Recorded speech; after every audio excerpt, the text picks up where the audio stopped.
Often when landscape photography is mentioned, the first type of lenses that comes to mind are wide-angle lenses. We often have a very large and immense view, so it makes sense to opt for a lens that can frame as many elements as possible.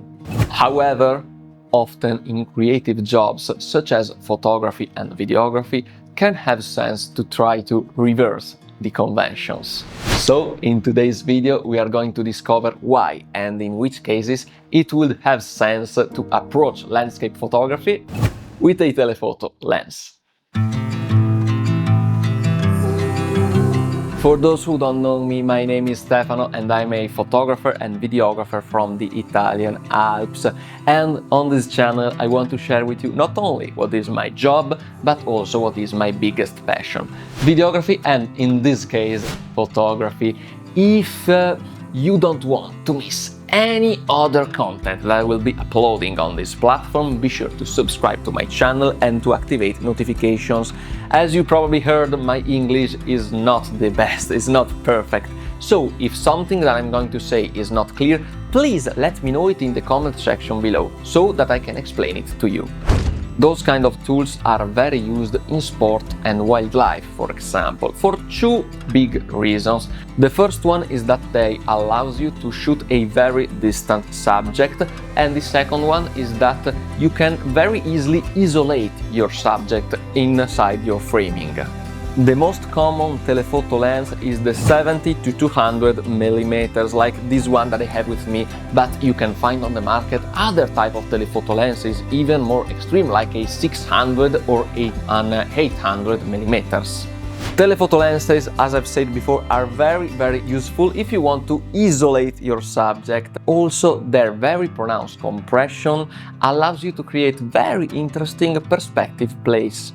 It allows you to play a lot with the level of the panorama or the shot you are taking, a lot more than a wide-angle lens.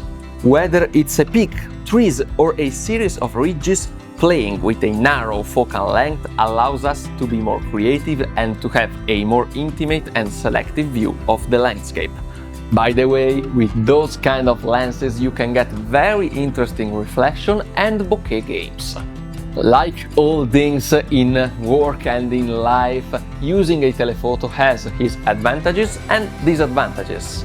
The advantages are a lot. The first one is that a very long focal length will isolate your subject more, for example, than a wide-angle optic, because a telephoto will allow us to blur more the background and what is around our subject, isolating it properly. As I've mentioned before, the compression of a long focal length allows us to create some very interesting layering effect, to play a lot with layering. All this results in a composition and an image that tends to be very neat and tidy. You won't have strange distortions or details that you miss. While instead, as a result, you will also find some disadvantages while using telephotos for landscape photography. The first one is that you're going to have a narrow point of view. You won't be able to shoot the entire landscape and everything that you are going to see with human eye. Greater risk of shaking. You will need probably a tripod, the stabilization of a lens. Not all lenses have stabilization, or the stabilization of your camera, or a very steady hand.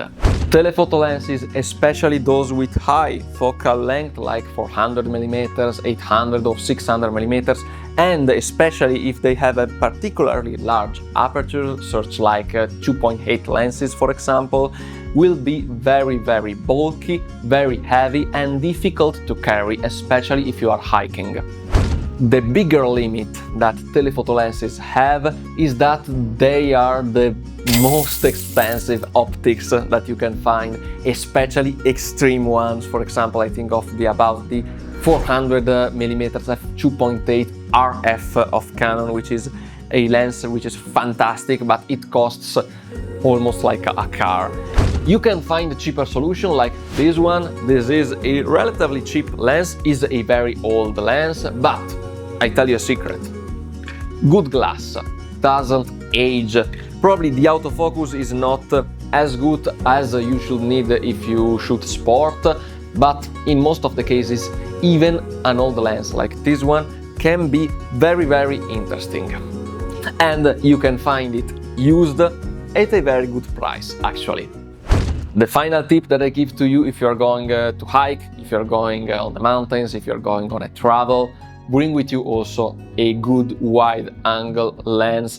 Indeed, I suggest you to buy first a wide-angle lens because it is a little bit more versatile and you will find yourself using this more than a telephoto. Of course, if you want to become a sport photographer, then definitely buy a telephoto. However, if you're going to do outdoor landscapes and nature photography, except for wildlife, you're going to need more a wide-angle lens than a telephoto. However, with telephotos, as I've said in this video, you can get very, very cool and unique shots. Often, what makes a landscape, a view special is one detail that can be a peak, a spire, a rock, for example.